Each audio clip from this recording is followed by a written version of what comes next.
What's up, YouTube? What's up, Spotify, Apple Podcasts, wherever you're at? Not Stitcher. People are always like, put the podcast on Stitcher. It's not on Stitcher. Maybe that'll happen in 2023, but not yet. So if you're out on Stitcher, not you, but whoever else, hi, we're back. It's the last episode of 2022. We did it. We did all of them, and it's New Year's time. And I'm here. I got a person in the studio with me, sitting across from me again. It's the third time that we've done this year. We're figuring out how to make this happen more reliably, more consistently. Colin Stanley is here. Great content creator, very, very funny person. If you don't follow at Little Victorian Boy on Instagram and TikTok, you should. Hilarious sketches. Colin, what's up? Hey, how's it going? Well, it's great to have you here. How was your 2022? 2022 was good. Better than 2021. Yeah, I would say probably. Yeah, some new things happening for me. What happened that made it better than 2021? 2021, I was still just coming out of the pandemic. I had just made the move to LA. Which bad time to move to LA. LA is a hard city to integrate yourself into, and especially when folks aren't all that social. Things aren't open. So 2022, it felt like I have more of a community here, and it's been better. Yeah, that's good. When did stuff first start like happening and materializing more for you online? Did that happen in 2021, or was it more this last year? It started in 2021. I was living in Minneapolis with my parents during that winter of 2020, 2021. And I posted the Baskin Robbins TikTok. Was that the first one? That was my first one. And I had never gone viral online before. And it was my first TikTok. And then within like 2 days, it had 1 million views. And I was like, okay, I'm famous now. That's how they get you. Now the money comes after this. Now I get, and how's that going? Oh, the money is not coming, but yeah, I got to jump the gun on that one. But no, it was very fun. And it kind of jump started me on that platform and brought this audience that I'd been doing comedy for 10 years, but mostly live in Chicago, Denver before that. And to have this much larger, somewhat global audience was Cool and wild. It's fun to have fans and get recognized on the street from time to time.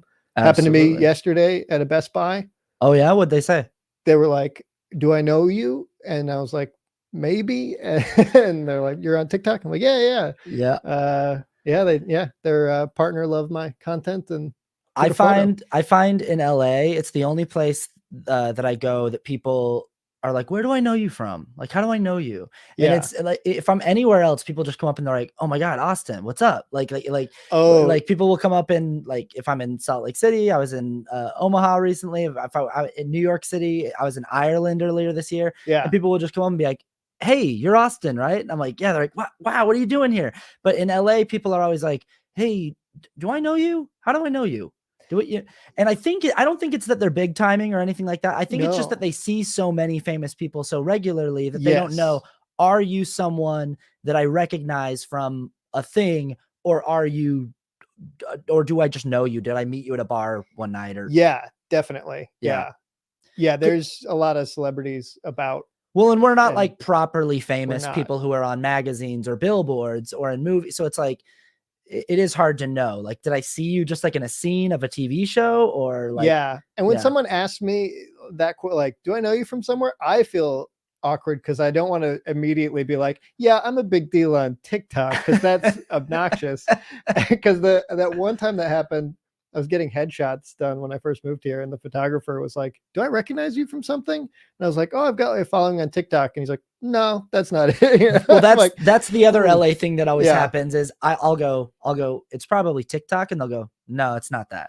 And I'm Yeah. and everyone's like too cool for it. They're like, no, Yeah. it's not TikTok. And I'm like, okay, well, it's TikTok or it's Reddit or Instagram, or like my Yeah. videos are on other places Uh-huh. other than just TikTok. But like you most likely saw it on TikTok. But if you're not on TikTok, you still could have had my face like happen across Presented your to you. screen Yeah. on Instagram or even Twitter or like people share the Reddit. videos Yeah. other places and they've gone viral other places, but Yeah. they're always like, no, it's not TikTok. And I'm No, like, no, of course it's not TikTok. No. I'm not on TikTok. What do you think I am? A Mhm. 6-year-old? It's like, Yeah. well, I mean, that's where I work. Mhm. Pretty, but Yeah. Yeah, for me, I'm like, well, it's either TikTok or you saw a old Bill Pullman film recently and you're confused about how time works. yeah. Yeah. Are you the guy from Spaceballs? Is that you? Yeah, you're Lone Star from Spaceballs, right? Yeah.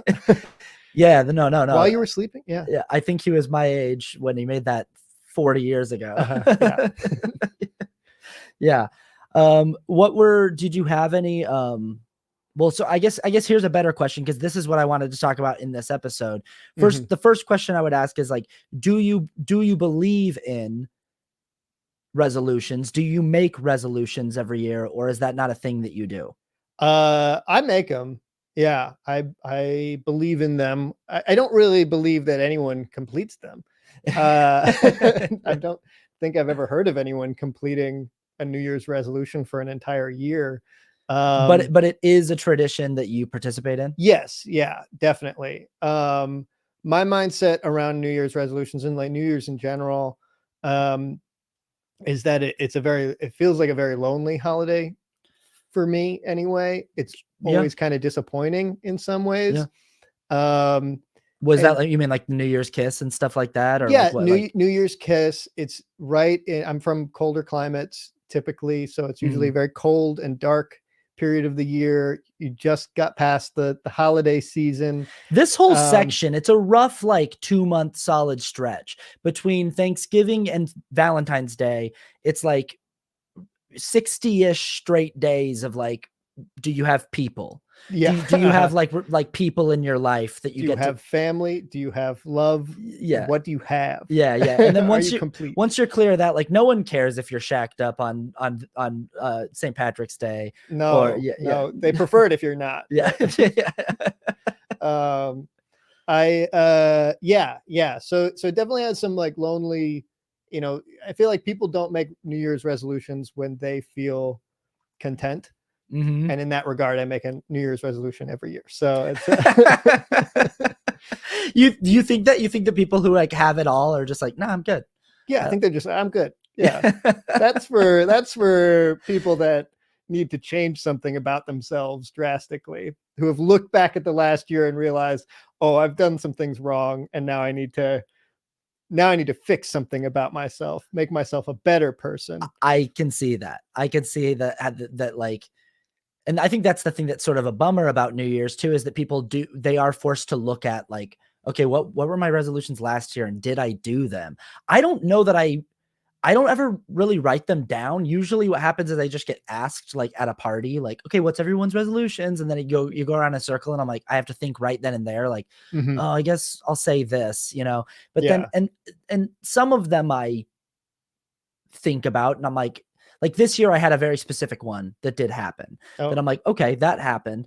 But most of the time it's like, I want to get in shape. What was it? Or if it's too private? No, it was a number that I was trying to make money wise. And it was a friend of mine told me to like say a number that he like told me to tell him, and a bunch of people. And like, so he was like, tell other people too. He was like, tell several people that this is what you're going to make this year. Yeah. And I did that. It was very like Gary V, like, just fucking tell me, man, what's the number, and make it a big number, be bold about it. Yeah. But I did that, and I didn't have any clue how I was going to achieve what I wanted to achieve at the beginning of the year. But I just stayed sort of open to it, like energetically, like I'll just whatever emerges. You were open to accepting money? Yes. Okay. I was Yeah. energetically open to, if people want to present me with opportunities to make money, I'm with it. Oh yeah. But like I typically don't like very specific resolutions, because I think that sets you up for disappointment, being like, Yeah. I would like to gain this many pounds in muscle this year. You know, it's like, well, you're almost asking for I'd like to gain 100 pounds in muscle this year. I'd like to nearly, but in the lower half only. I'd like to nearly double my body weight. Tired of getting knocked over.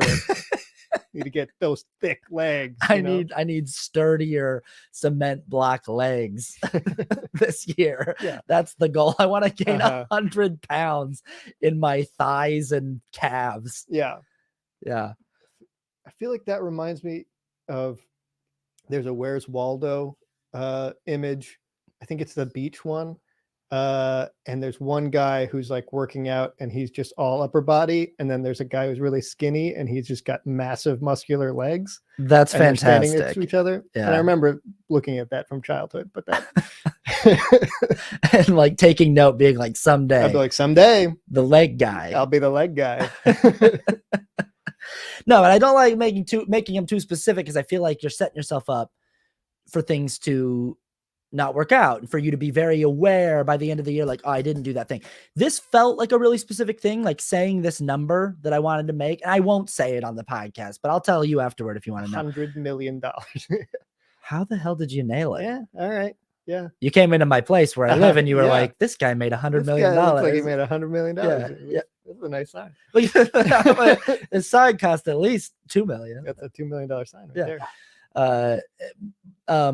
But it felt too specific. I was like, I don't like that, because I don't like, and one thing I know about my life is that like it rarely, if ever, goes according to my plan. Mm-hmm. Like whatever plans that I have set up for my career, it always takes a different route than I expected. Like, so I don't like making things too specific. But this thing, I think there was a vagueness in the methodology of how this number could potentially come into my life. And that was the difference, was just being like, I have no idea what I'm going to do to do that, but I am saying and stating to multiple people that this is what I would like. Yeah. And making it like a thing that I have now said out loud, and I am now visualizing this number. And weirdly enough, and I don't know if it means that there's any proof in manifestation or the power of attraction or whatever, but weirdly enough, it did find its way to into your brain. Yeah. Yeah. Well, yeah. I mean, I think there's there is truth to it in that, like, if you say something, you say you're going to do something, you put that into your brain, and even when you're not thinking about it subconsciously, that is running underneath the surface, and it does help you achieve those things, or you're just looking for them more often. I don't know. Yeah. And maybe that's the utility in making resolutions, is just like, just stating out loud to people or to yourself, like, this is something I would like to work on this year, and not necessarily holding yourself to like, if I don't, then I'm a failure. But like, I think if you make it the full month of January, you've succeeded. that's the length that most of them survive, especially like going to the gym every day. Going to the gym, that one is so hard. I've done that one before, where it's like, I'm gonna work out a lot, and it never pans out. Now I'd go climbing, which is just fun to do, and that's my workout. But I can't even go. Can only go 2 days a week, because my body's old and it needs time to heal. But you're going climbing. You play basketball. I play some basketball sometimes. Very recently, my roommate wanted to get into basketball, so we've been going to the courts near us, and I've been missing a lot of shots, and which is always embarrassing. You're more active than me, and if I could achieve climbing twice a week and going and playing basketball at least once a week, I would say that was a success. Oh yeah. If I can keep that up, that it's great. Yeah, I've done, let's see, other New Year's resolutions. I've done, I tried to learn Spanish one time. I tried to learn Spanish a few times, but one time I completed all of Duolingo, and I did all the Duolingo Spanish. I got them all, and could not speak Spanish at the end of it. It's not how you learn. What does Duolingo do? Do they do like filling out worksheets, like teaching you verbs and conjugation and how to write and stuff? Or is it like, do you talk? They do a little bit of it. Like, there's a little bit of talking. It's a lot of like, here's a question, fill in. It's been a while since I've done it. They probably changed their how they do it, where it's like, what is the right answer? And you got to score a certain amount of points. You have a certain amount of lives essentially to get the worksheet done. It's essentially a worksheet where you're just answering questions, but they do ones where you have to talk into your phone to pronounce it correctly. I don't know how accurate that is. As well as things where it's like you listen to someone say something and then you have to. Yeah, I think that's the problem with like how we teach languages in general in at least this country. Yeah. But like I don't think we're immersive enough about it. And I think the best way to teach anyone a language is be like, if I'm going to learn how to speak Spanish, I should go live in Spain for 6 months. Yeah. Or, and that's what I was in Ecuador for a month, and Peru for a couple months. And so I was kind of, and doing immersion classes while I was there, which did you that feel was like the most that helpful. Right. That was by far. Yeah. Yeah. That was probably the most progress you made. Yeah. Yeah. Even though I still felt like after 3 months of immersion, I was like, this isn't enough. I would probably need a full year before I felt comfortable. Totally. You probably got to the point where you could start understanding what other people were saying more, where you're like, I get what that person just said. I'm just not sure how to respond. Yeah. Yeah. Oh yeah. I would have full conversations with, my instructors in Spanish that felt like, oh, I'm getting somewhere. But then out in the world, it was much more difficult because I felt guilty that I was taking someone's time by, especially if they spoke English or were trying to like, if it was transactional, it felt like I'm wasting their time by trying to speak Spanish to them and them having to deal with that. So I always felt the Minnesotan in me felt very guilty and ashamed and being like, well, I don't want to waste their time, but I'll just do what's easiest rather than. Yeah, I know that you're like, I don't want to. Yeah, exactly. I don't want to make them have to be my teacher in this moment. So I'm just going to respond in the way that helps the conversation move along. Yes. Yeah. So the Uber rides were the most helpful because you're trapped with like, you're just talking to them. Yeah. You don't, or taxis or whatever. Yeah. You're like, well, it doesn't, they're doing their job. They're driving. We're in the car. They're talking to me. We're doing our best to communicate. And so those were some of the moments where I could get some real conversation going. I did a play several years ago where I was hired to play a character who's deaf. And I spent like 4 or 5 months learning the script in American Sign Language. And I had a teacher who was, a deaf person who helped me, every day. We would work together. And then the theater company at the last minute realized that they should not have hired a hearing actor to play this role. And which was the correct thing the correct thing to realize. Yeah. And they went and found a hard of hearing actor to come in and play the role, but they kept me on the show as his understudy and as the assistant director because they already had I'd already signed the contract and everything. Yeah. And they were like, oh, we shouldn't have done that. But also we feel bad that we had you work for so long to learn, and you're like, oh yeah, and I feel bad for learning a useful skill. Yeah. But what was cool was because there's not like a country you can go to where everyone speaks sign language, but this person that came out to do the show, we would go and like hang out with him and other hard of hearing and deaf people. And we'd go out like to bars and clubs together. And I would be the only hearing person in the group. And it was a really interesting way to like spend an evening with people who no one's speaking out loud. And I'm just like looking around, mostly just like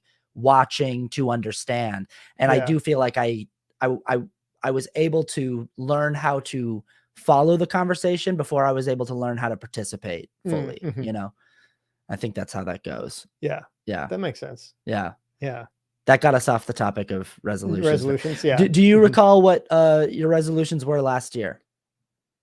No, I have no memory of them at all. That's how important they were to me. Do you think one of them was to go climbing twice a week maybe? Or I was starting to climb again right before the new year. Yeah, last year, geez. 2022 New Year's. I'm trying to think what it would have been. It was probably a content thing. I was probably like, oh, I'm going to post a new video every, like, two or three a week. Either that or it was finish my a pilot that I was writing. I By think the that way, those were the two main things. I should that we say were if talking anyone about. if anyone's hearing boofs and woofs and things like that, That's me. I'm that's sorry. Yeah. Colin is farting, I'm and they're farting. very weird sounding farts over. But I no, won't see a doctor. yeah. I refuse. People tell me this is not a normal noise for someone's And those sphincter to people make. can mind their own damn business. Last year, my resolution was to figure out why my farts sound the way that they do. Yeah. And I forgot to get it checked, and I just resolved to not ever get it checked. Now I'm watching my friend's dog right now, and she is in the studio with us because I thought she was going to be barking too much if I left her out of the studio, and now she's barking a bunch in here because she's being bad. But she just hears noises, and we're not paying attention to her. So if you hear her buffing and whimpering, that's what that is. Yeah. She's a very cute dog, though. And if she comes over near me, I'll lift her up for the camera to see so everyone can see her. Yeah. I think I had similar resolutions about what I wanted to achieve content wise. I was hoping to, one of my goals was to introduce the video element of this podcast, which I've got going now. Yeah. But the reason why I wanted to do that is I wanted to build out my YouTube presence and like build up the YouTube channel and grow my YouTube following and like make more YouTube exclusive content. And that has not really emerged. The only piece of YouTube exclusive content that I make right now is this. Yeah. Which this is not really YouTube exclusive because you can hear the audio version on Spotify and Apple Podcasts and stuff, but like the video's only on YouTube, but it's not enough to give my YouTube page like a big subscriber base. It's tough. YouTube is hard to grow on for new, even if you have a big following on TikTok, it's hard to move people over there. I don't know if the audiences are really overlapped that much. And vice versa. I know a lot of big YouTubers who have not been able to figure out TikTok, and they're just kind of like, whatever, I don't need to. I've been established here on YouTube for several years. I don't really need. YouTube pays. Right. Yeah. More, so why would you? Totally. Yeah. I think the only reason is just to like expand your visibility and expand your brand. But if you're a solid YouTube page that's been established for several years and you've got 3 to 5 million subscribers, like you can make a healthy 6-figure income year in, year out doing that. And you don't really need to do much else, Yeah. Which is crazy. Yeah. Being on TikTok, and I don't know how, like, I understand how YouTube makes their money from that. I don't understand. Like, I know TikTok has a lot of money, but when I think about them paying me for views, and it's not much at all. No. I'm like, yeah, that makes it makes sense to me. Cause I'm like, how much are they actually earning off of my content exclusively? Cause there's a lot of creators that have a big following. I would like it to have more money, but I know they don't want to give it to me, and they have no reason right now. Right. So yeah. I know all about that too. Yeah. Where it's like, why would I think the thing that will force their hand, if anything does, is just like creators leaving is just the fact that like long term, you are going to start losing a lot of creators. You are going to start losing a lot of people if you continue to run your business in a way that doesn't appreciate the people who make your business what it is. You know? But who knows if they'll do that or not. Because resolutions have this ability to like make people feel like, as you said at the beginning perfectly, where you're like, I don't know that people who have their lives together really do resolutions. I don't know whether that's true or not, but because it has this ability to be linked to like, what can you improve upon? What can you do better? And then you get to the end of the year and feel like, oh, I didn't do a lot of those things I wanted to do. Do you think that it's like a healthy practice that we do? I think it can be. I think if you're putting a lot of pressure on yourself to accomplish these things and not view the attempt as being valuable in and of itself, then I think it's unhealthy. But I think taking time to think about your life, to be self-reflective, to make an attempt to better yourself in a way that you think would be good, even if it's small. Like you're like, I want to start this new hobby because I've always wanted to do that. It's a nice opportunity to give yourself an excuse to change in some way Mhm. and grow. So I think in that respect, it can be helpful. I think putting too much pressure on it and making it too serious is where I think there's probably pitfalls. But I think like any time of year, you should be able to be like, I'm going to start doing something new. I mean, that's what I do all the time. I've changed careers multiple times. I get bored All so attached to New Year's easily. resolutions, just Oh every yeah, all the New Year's resolutions. Well, every year I'm like changing everything about myself. No,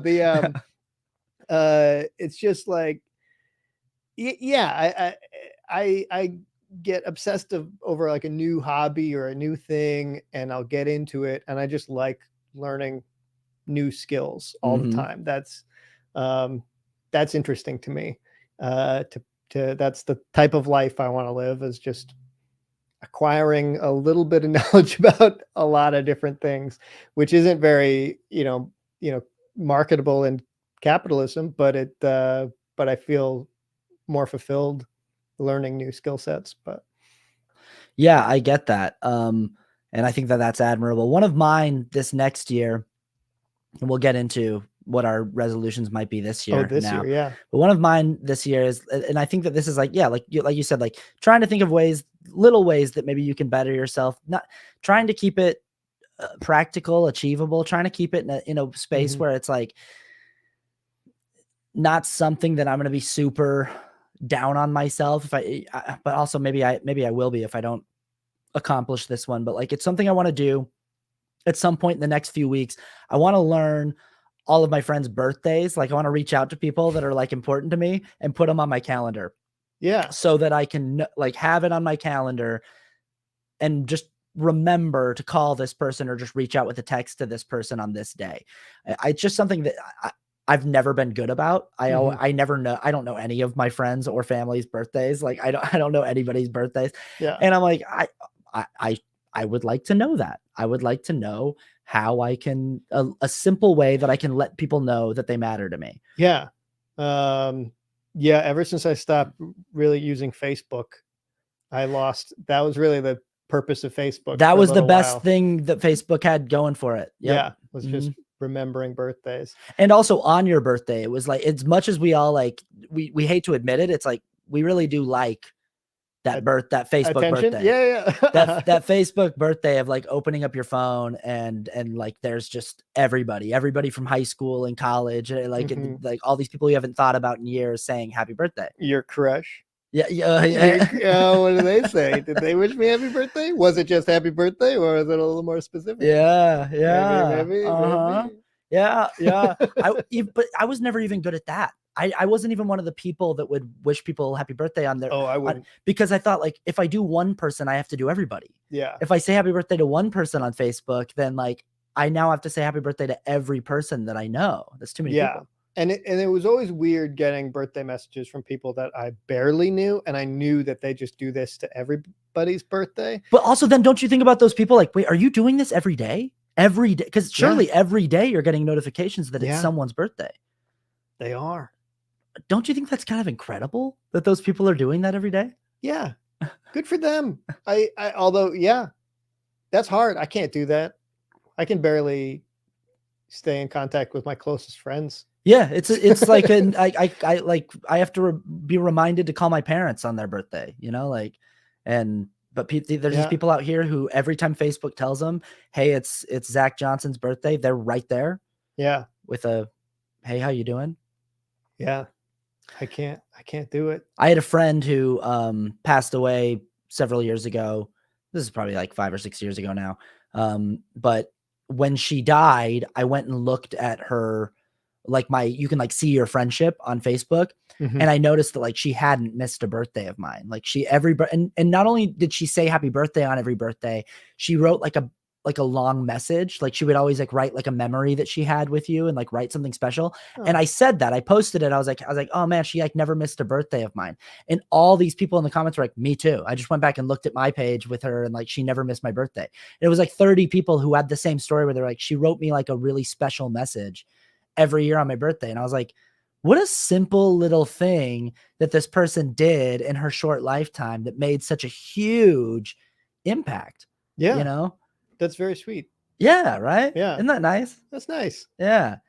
I think my birthday resolution is also just attached to the fact that like I want to be better at showing up for the people in my life this year. I just Yeah. want to, in little ways, in simple ways, I just want to make the people in my life know that they matter, that who matter to me know that they matter to me. I think I Yeah. take it for granted that like they know, that they understand. You know, I had some friendships end this year and I was like, oh, friendships can end just like relationships can end. And like, if you don't nurture them and take care of them, they can go away. And so that's the thing I want to focus on this year. And again, it sounds really specific, but it's also like there's a lot of different ways that I can accomplish that. And like, if I just have that intention energetically to be like, I want to make sure that the people I care about know. My friend in the comments on YouTube is asking if it's Nessa, and it is. He went to college with me, and it's our friend Janessa who did that. You know what I'm talking about though? Yeah. Yeah. Oh, totally. Yeah. I feel like that's an honorable New Year's resolution. It's very selfless. You're doing it for the people that you care about, and that's very sweet. I'm gonna get a 6-pack abs. Yeah, that's what I'm gonna do. I'm gonna get 6-pack abs, and okay, I believe in you. No, I'm not. What's the goal? How are you gonna do that? No, I can't get 6-pack abs. I've tried. It's all lower body. No, it's all lower body for me, baby. Yeah, no. I think for me, I want to try to read more consistently. I'm a terrible reader. I can't focus. I can't keep my mind focused on books, on novels, really. But I love writing and I love storytelling. And I feel like when I read, it makes me a better writer and a better storyteller.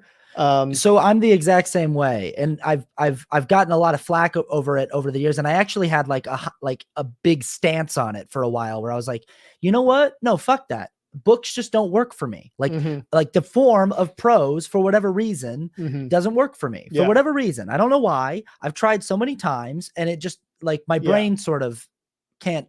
My brain can't stay with it. Like I'll start reading, and by the time I'm like 5 pages into a chapter, I realize that I haven't been paying attention for the last 2 pages. Yeah. And I have to go back and reread. And then it's like I really have to work to focus on it. Whereas like a podcast or a movie or a TV show or these are easier things for me to sort of like consume passively and lose myself in and get wrapped up in. A book, it requires a lot of me. And so for a while that was a hot take of mine, but I think every year I'm also like, I would like to figure out how to be a better reader. Yeah. You know? Yeah. I think film and podcasts and other media are valid, effective ways to get that information and enjoy that story. I think there is something valuable in seeing things on a page as well, though, especially if you want to write.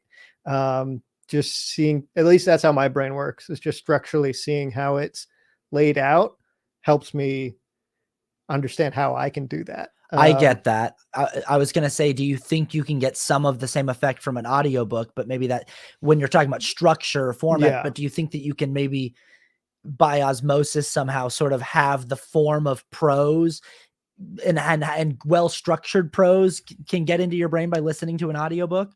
I think so. But I think the practice of actually sitting down and typing something out and writing it is helpful for me to see it. It's more helpful for me to just see it and see how things are paced and structured.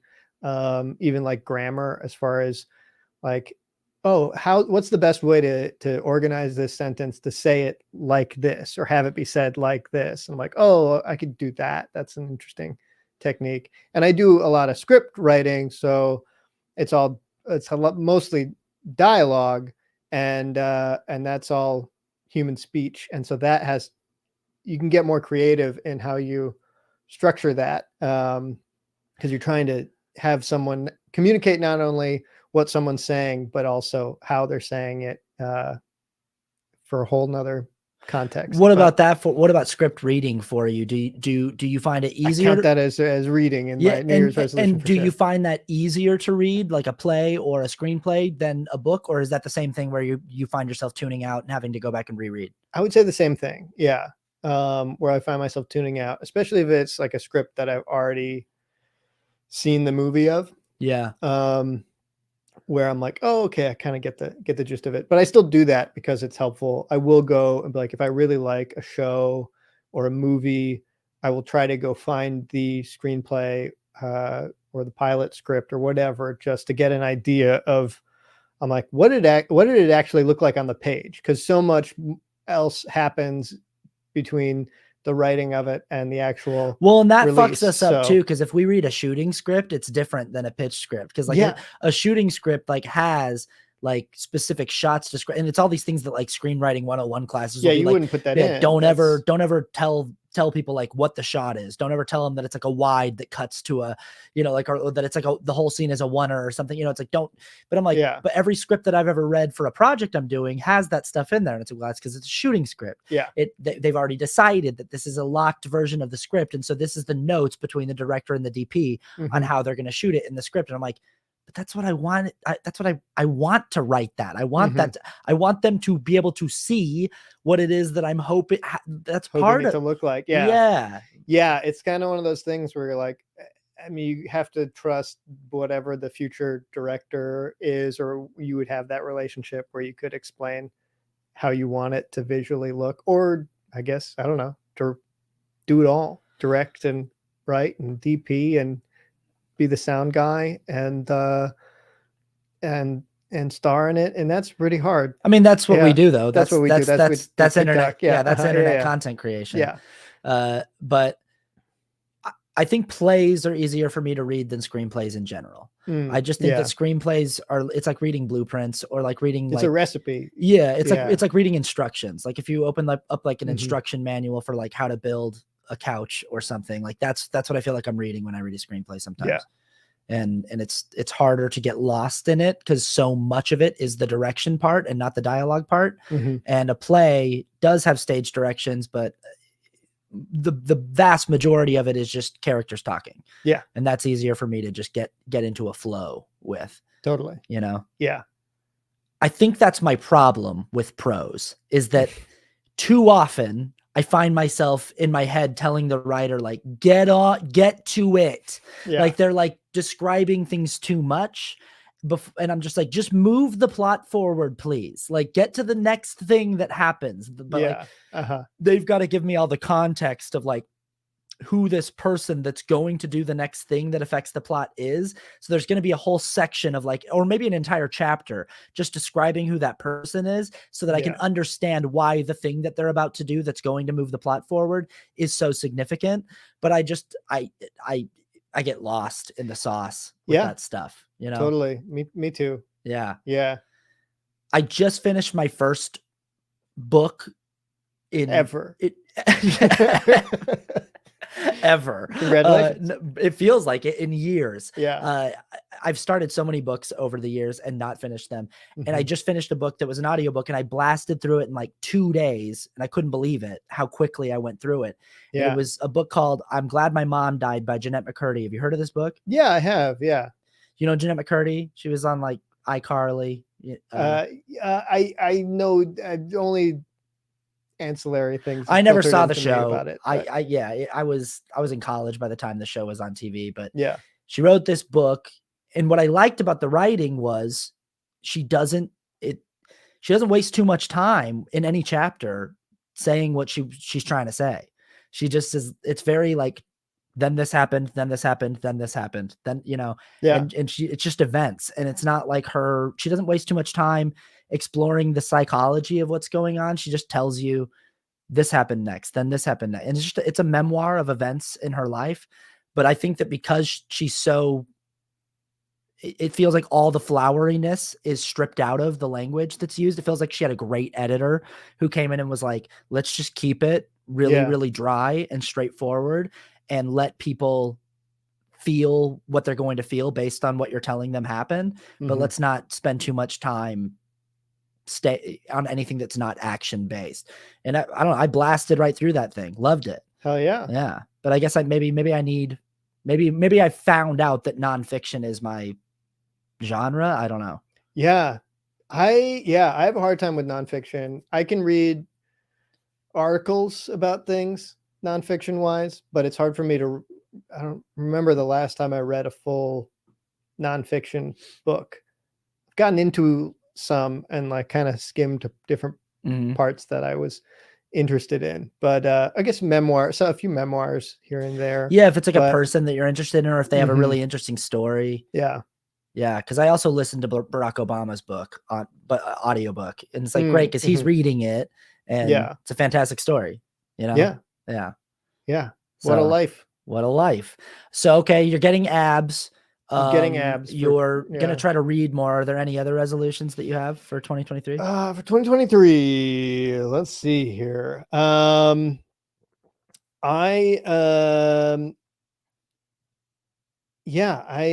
want to, like, this is more of like a general career goal, but I want to make a living doing comedy. Right now, I've got net negative income from it. I'm making some money off of it, more than I had been the last few years. That's the goal. Whether that's getting staffed up and being a writer somewhere, whether that's piecemealed freelance stuff. I think you can do it. I think so too. I hope so. Yeah. I mean, I think you're talented enough to do it. And I mean, you've been getting some writing gigs already and stuff. And I've been getting some writing gigs here and there. Doing some stuff with College Humor recently, which is exciting, right? Which was, like, I watched them when I was in college. And so it's cool to have them reach out and work with them a little bit. Circle thing. Were you surprised when they reached out? Oh, totally. Yeah. I'm surprised when anybody reaches out. And I've had a few people who are bigger people or connected to bigger people reach out because of TikTok. And I always think my initial thought is, oh, this must be a scam. This is a person who's lying to me. Like, I always have to like double check like email addresses and Instagram. I do like a little investigation before I respond, where I'm like, oh, this is a person trying to scam me. Yes. And I'm like, oh, it's like, oh no, they appreciate it. Like, I met with an executive that works with Nick Kroll a year ago, which was cool. They just see one of your videos and we're like, yeah, they're like, hey, we're a fan. Me and Nick are fans. They said Nick Kroll was a fan, which who knows if that was true or if I wouldn't doubt it. You know, I'm a funny guy. Yeah. People come out of the woodwork. People come out of the woodwork, and they who see your internet stuff. I'm always surprised. I'm always like, oh, who? What? Like, right? Yeah. So it's like, oh, cool. So we, had like a general meeting and sent some scripts, some pilots and stuff out to them. And so that was really cool. But that was the first time someone had reached out to me, and it was such a big person. It was, executive that works with Nick Kroll. I'm like, immediately I was like, this can't be real. Like, that can't be a real thing that happens. Yeah. Every like big celebrity that I find out is following me, I always think it's a fake account at first. Yeah. Right. And I'm always like, this is fake, right? And I'll like message them and be like, is this you? And they'll be like, yes. And I'll be like, prove it. Right. Right. It's wild. But yeah, so hopefully something will happen where I feel like I'm actually, like, I'm doing so much work for comedy and creating a lot. But being able to get to a point where I feel like, oh, I'm secure financially from this work, it would be awesome. I think it's a testament to the quality of the work that you put out and the content that you put out, that people peg you for like writing gigs, that people reach out and they're like, oh, I want to see a script by this guy, or I want to hear some pitches for like sketch ideas or joke ideas from this guy, because that's what I got too when I first found your stuff. That's why I asked you the other day when we were talking, I was like, do you write this stuff all out? Because I do a lot of just like, I have an idea for the script in my head, but I just sort of talk off the cuff to myself. I don't really write it, but your stuff is so structured and well crafted, and like the beats are so well paced and put together that I just hear it and I'm like, oh, this just sounds like it's really well written. Like, this just sounds like it's well written by a person who has a good comedy mind and who has the idea, the ability to generate really funny scenarios that other people wouldn't think of easily. And I think that's good that that seems to be the kind of thing that people are reaching out about. Yeah. And that's Yeah. the kind of thing I want to end up doing. I think ultimately that's my goal in LA and Hollywood. Coming here is, I don't necessarily need to be in front of the camera. I don't really, like, I like acting and I like performing. But ultimately my goal is to write. So, yeah, I think that's something that I didn't know until this last year. I think that was a decision I kind of made where I was like, I really like actually just writing comedy more than performing it, I think. And for a long time, I was an improviser. So I wasn't even writing anything. I was just going up on stage every night and performing. And that was super fun. Where did you start improvising? In Denver, Colorado, at a theater called the Bovine Metropolis Theater. They were the only long form improv theater in the city for a while. And now I think they're still maybe operating in an online capacity, but they lost their space during the pandemic. So they kind of are not around so much in Denver from what I know.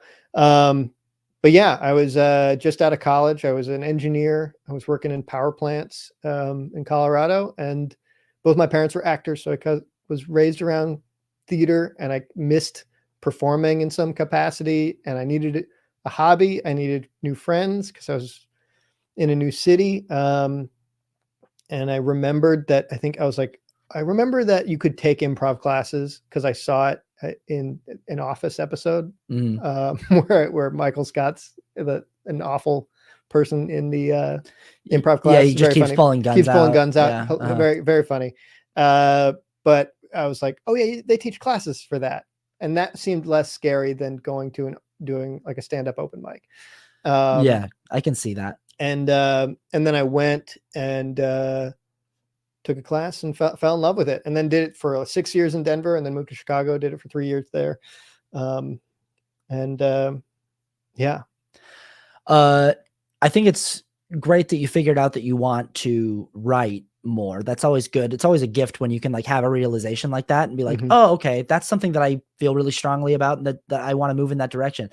Also, that resolution to me is like, it feels like it's in the same vein as what I was talking about earlier with like I want to make this much money, X amount of money thing. It seems really specific saying I want to make a living in comedy. Yeah. But it's also like, just stating an intention of something like that, stating it out loud, stating it in a public forum like this podcast, saying I would like to make a living with comedy, knowing that you've already had some dominoes start to hit where you're like, oh, that domino just needs to hit a couple more things or a couple more times. Yeah. And I should be able to break one of these off. And I think what I like about resolutions like that is just staying open to however that might come about. And it might not happen till like June. Like you might be like halfway through the year and you've forgotten that like you even had that goal. I doubt you're going to forget. If it happens in June, that'll be a great June for me. Yeah. And then like you never know when that general meeting's going to happen where someone asks you to send some scripts over where they go, no, we want to actually do this. And we want to buy this script from you for $100,000. And and you go like, oh, okay, cool. Yeah. That right there has me, making my living with, if I do nothing else, and it can happen that fast, but I think it's about knowing that that's the intention and continuing to move forward in that direction with a certain gusto and then just being open to whatever comes, however it might emerge.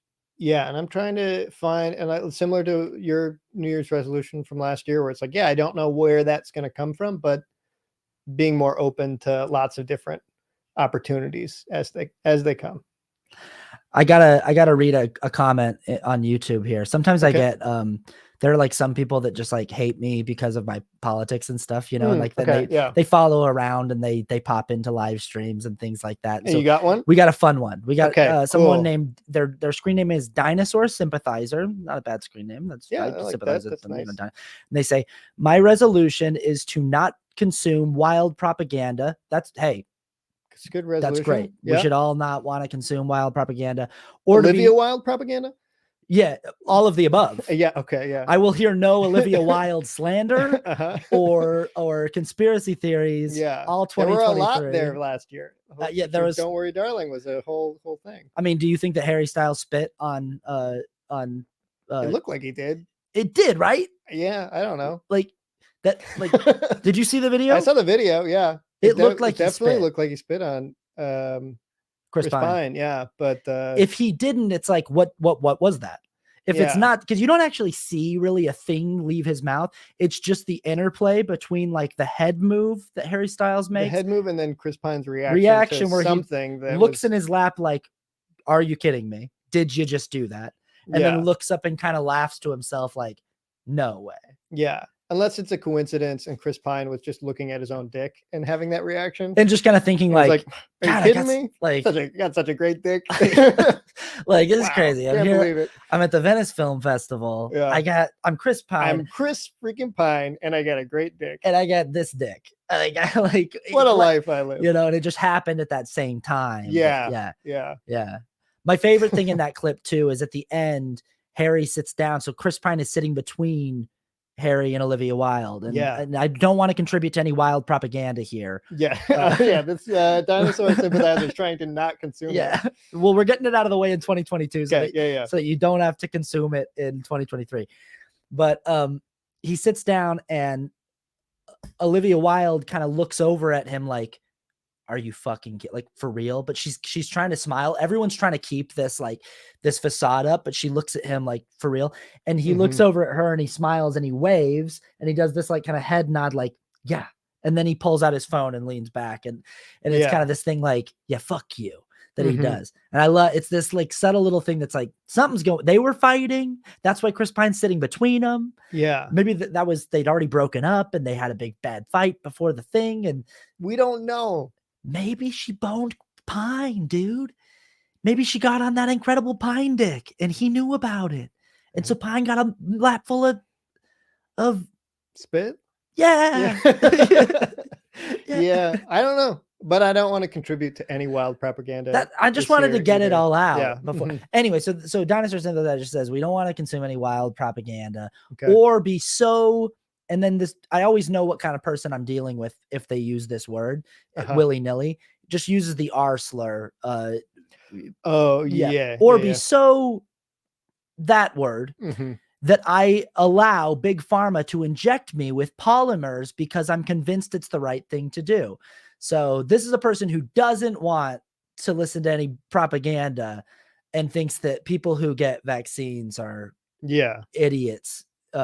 Because they're allowing Big Pharma to inject us with things that are going to wipe out the population. Well, I guess that's their resolution. And I support them. Yeah. I do. I mean, here's the thing.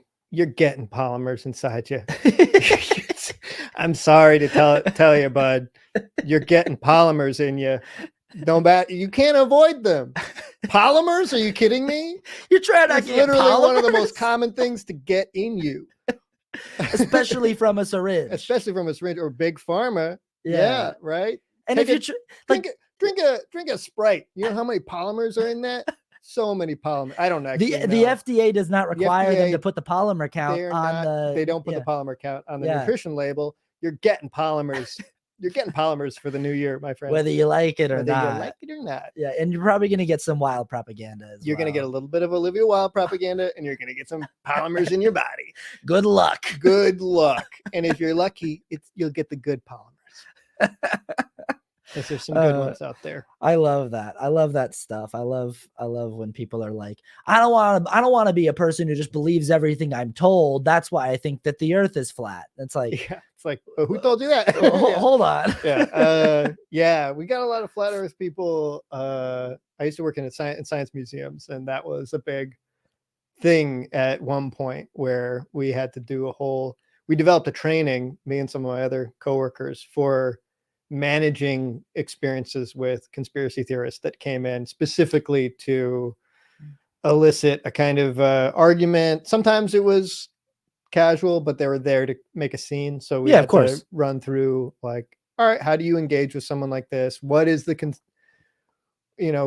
how should you be considerate of them? We're also a science institution. We're not turning people away, but also trying to have a dialogue that's not combative or makes people feel awful leaving it, and also keeping everybody safe, because there is an element of safety there as well. And a dialogue that doesn't like legitimize what they're trying to bring to the conversation too much. That's like being clear that it's like, hey, you like, we don't live in a terrarium. It's a very difficult balance of trying to not legitimize misinformation, but also not drive someone further into that. And especially if you are representing an institution like a science institution, they're already seeing you as not a human being. They're seeing you as an authority that represents whatever that entity is. You're a lizard person. You're a lizard person, metaphorically or literally in their mind. So, and then also, like, as far as a lot of conspiracy theories go, a lot of them are linked to death anxiety, where it's like seeing that's why you see a lot of it come from big horrific events, 9/11, Titanic sinking, assassinations, those kind of things, where because of these horrible things happen, and people can die at any time from this. If you can understand the conspiracy around it, that's a way of psychologically protecting yourself from being hurt or killed by this thing. So there's a lot of, so like, if then you challenge someone's conspiracy theory, you're in their brain, you're trying to dismantle the defense structure they put up to keep themselves safe. And so it's a threat. You're attacking them. Wow. So you're like, and so it oftentimes leads to that. I'm not a psychiatrist or anything like that, but those were the things that we were looking up, and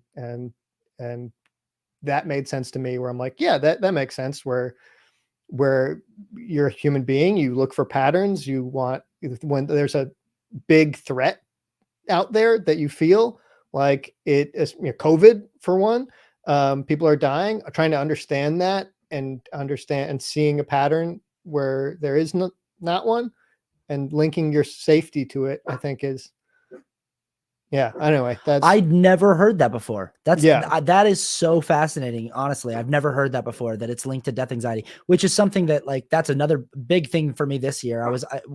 I've been dealing with death anxiety all year long. Like, who isn't, man? I think I have been my entire life, but I really realized it this year. Like, I was on TikTok one day and I was watching a video of, they were interviewing people who were like my age, who had terminal illnesses, and just like asking them about like how they're dealing with, and like what it was like when they first heard that they had like 6 months to live, and what their lives look like, knowing that they're in the last days. Mm-hmm. And I was filled with such a dread watching the video. I was like, I started feeling like overwhelmed with anxiety watching it. And then I started thinking, like, what is that about? And it's like, it's because I don't like the idea that at my age I'm liable to get a surprise cancer diagnosis any old day, or or a brain tumor. You can die at any time for any reason, and there's not a lot of control we have over it. And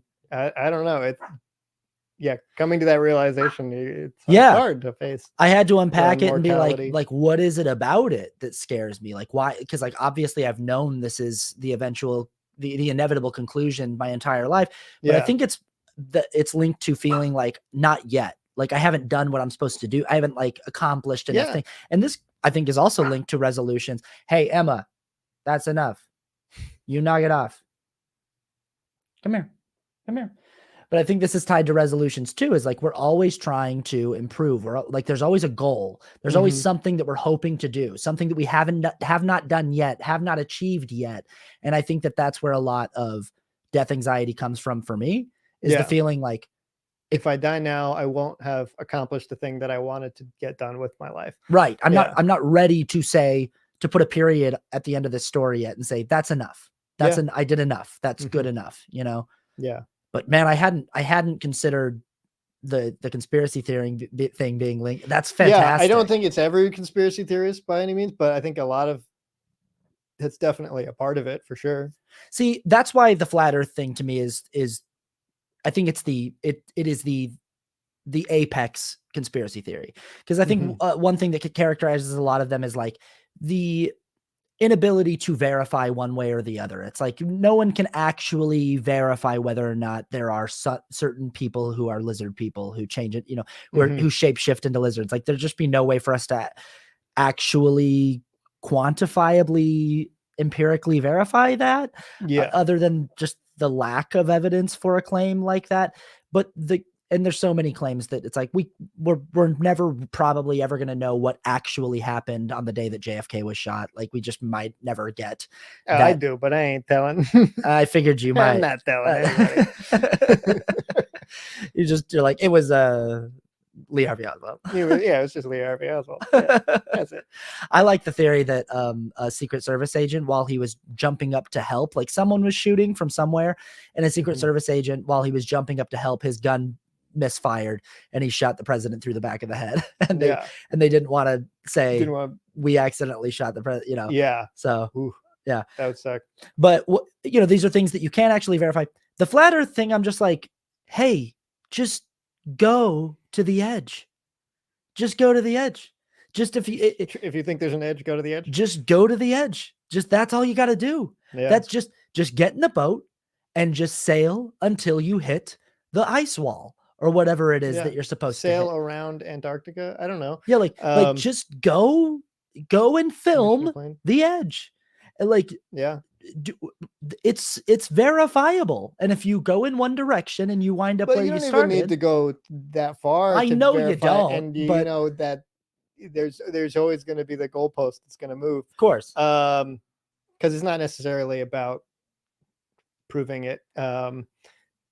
I don't know, right? But it's like you could put it to bed.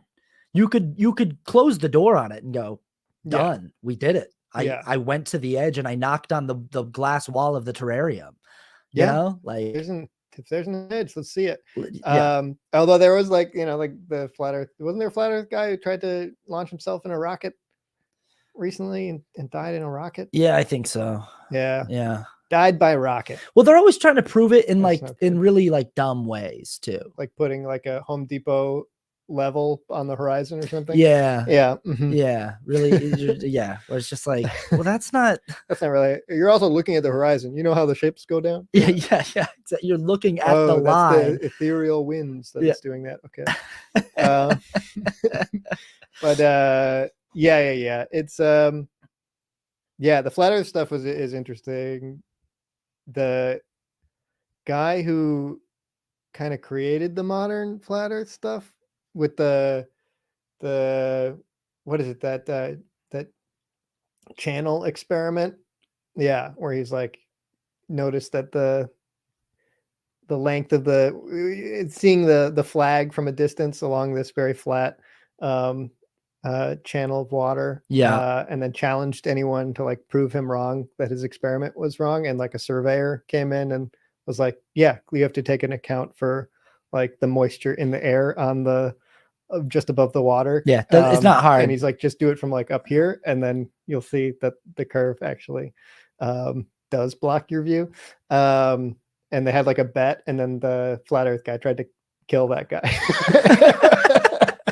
So oh my god, I don't know if I heard that story. I think so. I think that's how it went down. I don't know. Jesus, it's been a while Christ. since I looked into it. Yeah, somebody here on YouTube, Nora, says, I was 31 when I got diagnosed with breast cancer. It makes it all super real. I mean, God, 31, Jesus Christ. I have ketamine experience, medical, which I know a lot of people who have gotten a lot of help from that, which helped my death anxiety a ton. It's been a year and a half, and I'm still struggling to come to terms with the fact that I can't handle my treatment. But dissociative drugs help me a lot with existential issues. I mean, it's like that. I think about that just like, even if I got a diagnosis where they were like, we have a treatment plan for you, I'd be like, oh God, but what am I signing up for? And how long? And this is going to it's going to take over just everything in my life. Like, it's a mess. It's not. Well, one of my resolutions is to not get cancer this year. Yeah, I hope you sorry, complete Nora. that one. Yeah. I'm going to try to go for at least just one more year of, Yeah, it's in my head a lot. My dad had cancer when I was a kid, and he's good now. He had a bone marrow transplant, and is cancer free. Where was it? The cancer, Yeah, or the cancer. he had lymphoma. Okay. So, yeah, the lymph Oh my nodes. God. But yeah, and then went into remission, and then decided while it was in remission to go do the bone marrow transplant, which was relatively new as a treatment at the time. And the University of Minnesota was one of the few places that was doing it.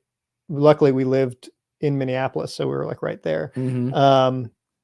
And yeah, that procedure is crazy because they give you a new immune system, basically, and so then you have to worry about getting killed by like a cold, or Yeah, because you're building up this immunity. And yeah. My friend Chris worked, my friend Chris just said on YouTube, DMT definitely nicks the death anxiety too, though it brings about its own.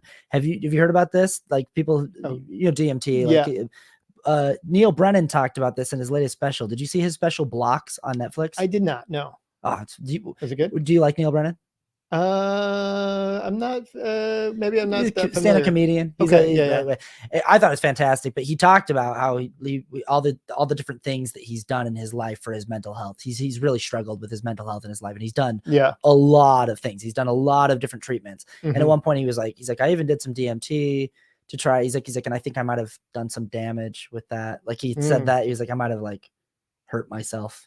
Doing it. But I've heard from people that it can help because it takes you to a place where like which is like apparently like the like the creation box of the universe or whatever, like the field of makes the you source. feel like you're dead. Or pre-born. Yep. So you get to like see it, but then you're also like, okay, that's I guess there it is. But also like I don't understand that at all. So that gives me another anxiety of like, what was that? I remember when I was a kid, I was sledding, and right kind of at the base of the hill, I hit this big ice patch, and I flipped out of the sled, and I cracked the back of my head on the ice, and it knocked me out. And I remember forgetting like who I was, or I was just in darkness, and I forgot what that I existed as a person. And then when I woke up, I saw my parents standing over me, and I remember having a thought, oh yeah, I have parents. And that's how I remembered that I was like, I existed. I think that's what people, that's similar to a DMT experience. As far as what I've heard is that like you forget like what you are, or like what like existence is. And so you're like in a place where you're like, I was there, but I wasn't I wasn't like a, you had no sense of, I was just like somewhere else, and it was almost as though I'd always been there, and I had no sense of like arrival or like departure. But then when you come back, you're like, oh, that's right, I just did drugs, and that's like, oh, that's I had I'd experience like that on salvia, which is like a legal thing that you can. Oh, I know. Yeah, I did. I went away to some place that like once I was there, I had always been there, and I had no concept of like me or not being there. And then when I came back, I was like, oh, drugs. That's right. Drugs made you feel that way. I was like, the brain is altered your brain chemistry for a little bit temporarily. It's such a trip to know that you that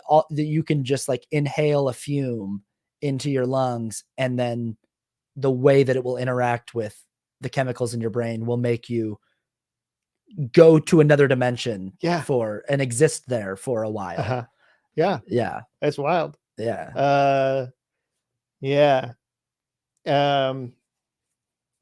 I was non-existing after that sledding incident, I don't remember, it wasn't scary at all. It was just kind of like, oh, it was peaceful. I don't know, it was calming. Sure. But I don't know, that might not be death at all. I probably just knocked my and then Jesus was there out. And I saw Jesus, and he seemed upset about something, so I didn't want to talk to him.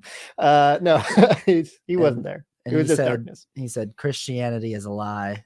Yeah, it's like, hey, Christianity is a whole freaking lie, you know. I was just a guy, and I'm dead. I'm here too. I'm here too. I don't know what the I'm here fuck is too. going on. Anyway, are there any resolutions that we left off that you had that you wanted to talk about? resolutions that we left off. I'm getting more into cooking, so I'm gonna cook some more. I made my mom's scone recipe for Christmas Oh, this year. And how'd they turn out? great. It Good. was really easy. Yeah. I've been baking bread. Everybody did that in the pandemic, and I didn't. And now I'm getting into it, and I'm like, man, it's really easy. I didn't do that. Yeah, you didn't do I'm it not the a baking good phase. No, I'm not a good cook or baker. Oh, Yeah. okay. Yeah. I don't think I'm that good of a cook. But I like when I start to make at least the extra effort to not be such a slob with the food that I consume. And if you're a single person like me, it's harder because you're not cooking. Cooking recipes are always for multiple people, and I like cooking for other people more than I like cooking for myself. So it's hard. I think that's the problem, is that I'm a single man and I live in this place by myself, and I don't often have company over to cook for. And if I did have people over, I would probably just order something. I don't know. Although I had people over for Christmas the other night, Christmas brunch, and I can do that. I can make a mean breakfast, and I made everybody breakfast. And it was nice. I love a good breakfast. Yeah. Hey, so where can people find you and follow you online? What do you got going on? Absolutely. Things that I got going on. TikTok, obviously, that's at Little Victorian Boy. You guys really, you want to follow Little Victorian Boy if you're not already. You really want to. Please do. Instagram at Little Victorian Boy. YouTube /Little Victorian Boy. I'm on there as well. And then I have the Little Victorian Boy podcast, which you can get other places, which is there we go. Is just story. I do like a short story. It's usually like a little creepy, haunted short story piece. And I have my Patreon subscribers throw me suggestions and come up with stories for that. Yeah. God, I got to listen to that. That sounds fantastic. Yeah. Amazing. I think those are my big things. And then if you're in Los Angeles, the first Wednesday of every month, I'm on a sketch team called Corduroy, and we perform with the Pack Theater. So you can look that up. Hey, there you go. If you want to swing by. Yeah, those are fun. There you go. Love it. Fantastic. Colin, thanks so much for coming over and hanging out in the studio and chatting with me about resolutions and death anxiety and conspiracy theories and wild propaganda. We love it. Yeah. Yep. All right, man. All right. Thank you. Thanks everybody in the comments for, participating and being so active. Really, really appreciate y'all. That's it. Okay. We'll see you on the next one. Love you. We'll see you in the new year. Have a good time. Be safe. If you do DMT, just come back and let everyone know how it was. I'm sure you will. If you do salvia, be careful. Be careful sledding. You don't want to hit your head. No. And yeah. Okay. I think that's all the things. Maybe get a New Year's kiss in there, or don't. Whatever. Fuck that. You don't have to get a kiss, unless you have a partner and you want to kiss. That's fine. But if you don't have one, that's also fine. Right? It's fine, but you deserve a kiss. You deserve a kiss. You should get a little kiss. Okay. All right. Bye-bye, guys. Love you.